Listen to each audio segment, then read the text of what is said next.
Let's see what you have to say. Kirsty. First we have Phil, and he's on line 1. Phil, good morning. Oh, good morning. Anything you like? Anything you hated? Anything that surprised you? It's just about I work at ICAP, funnily enough. I missed you yesterday. OK. Sorry about that. But you've just targeted the wrong people. You've got all these bankers. The actual bankers now are making millions. They make 30 million. If a banker makes £30 million, surely he gets paid for it. But the hedge funds and all the other people that drove the market down when all the furor was going on, he's missed them completely. It's just this word banker. It just seems to be taxing the wrong people.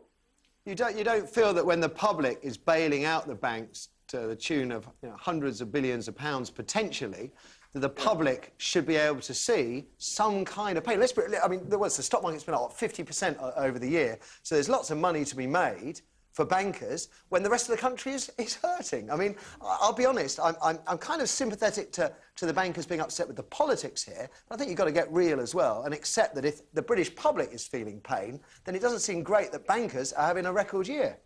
Yeah, sure, but if a banker makes a loss, he doesn't get paid. That's true. He shouldn't get paid. Guaranteed bonuses are really a thing of the past now.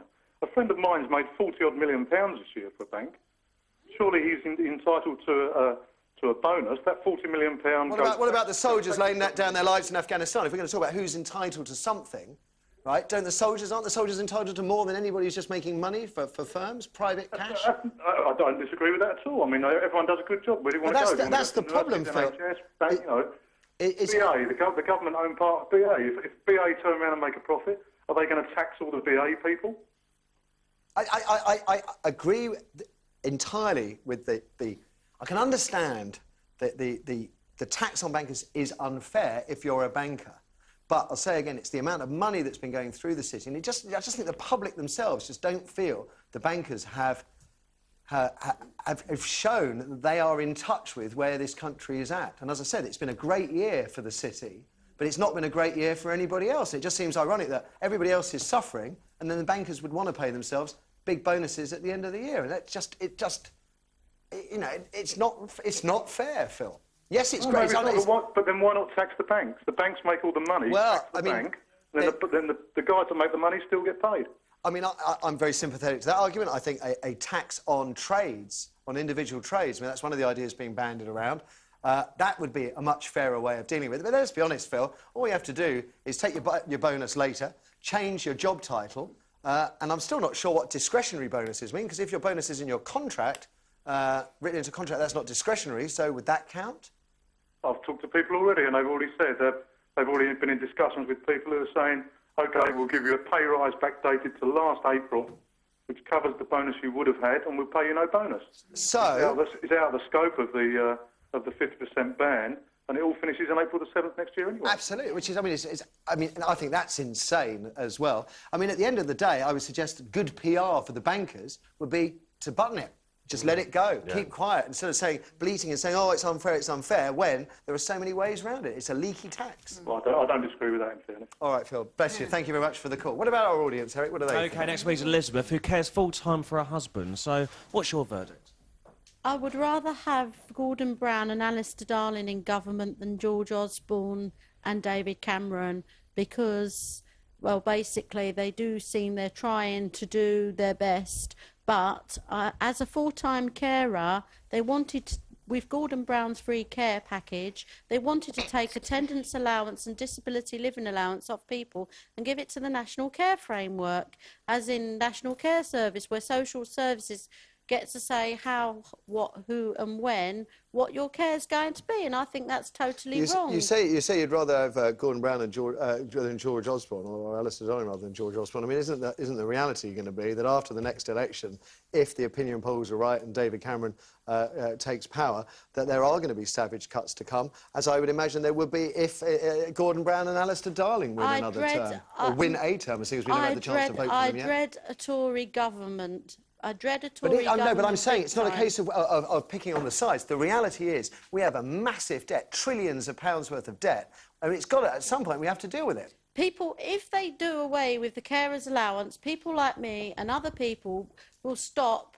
caring for loved ones. No, I hear you. I'm just trying to look at the bigger picture. Is a full-time job. 53.10 a week goes nowhere. I hear you. I'm just trying to talk about the bigger picture, if we can, which is that at some point, whoever's in power in the next election, we're going to feel pain. Thank you. Thank you. Let's go back to the phones if we Got can. Ian on line 2. Ian, good morning. Hi, good morning. Hi. Like the budget? Didn't like the budget? Well, it's just one concern really regarding national insurance budgets going up.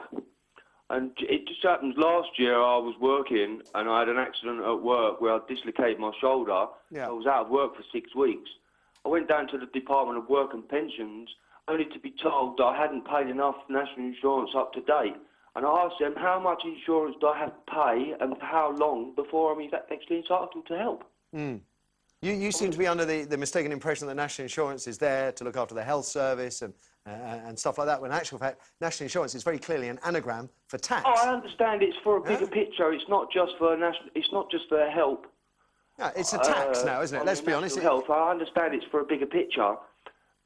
But I was out of work for 6 weeks. I wasn't entitled to job seekers allowance because I couldn't actually go out seeking That's work. what I said, Ian, but you got muddled. Do you think national insurance is something separate from the tax fund? It's just a form of tax, isn't it? They're too scared to put any money on income tax because Labour has this association with being the tax party that Tony Blair spent most of his time trying to shake off. So they're terrified of putting money on income tax, though it'll come, I promise you.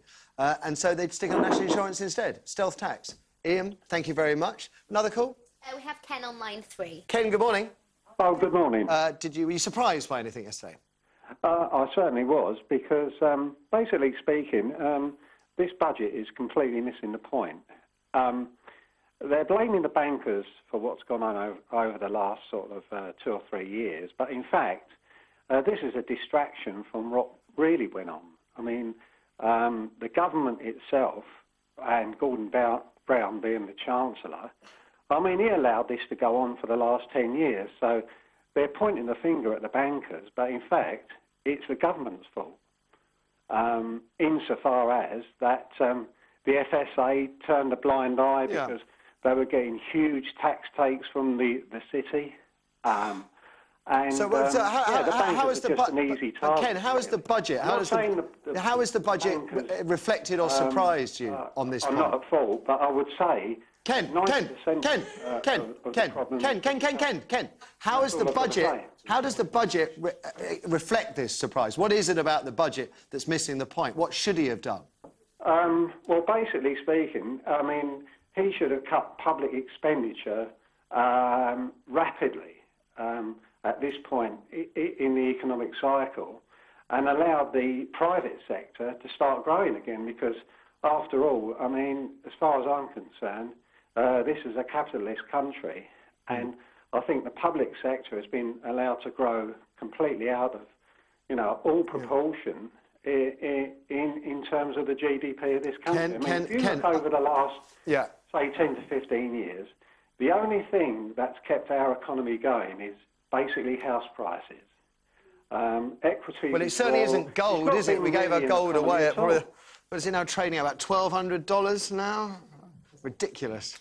Cash for gold. Ken, I'm actually very sympathetic to your argument there. And again, I suspect that it certainly won't be in the budget, because that's going to come just before the election, but the first after the election, I suspect public sector is going to take some hits. Sure it will.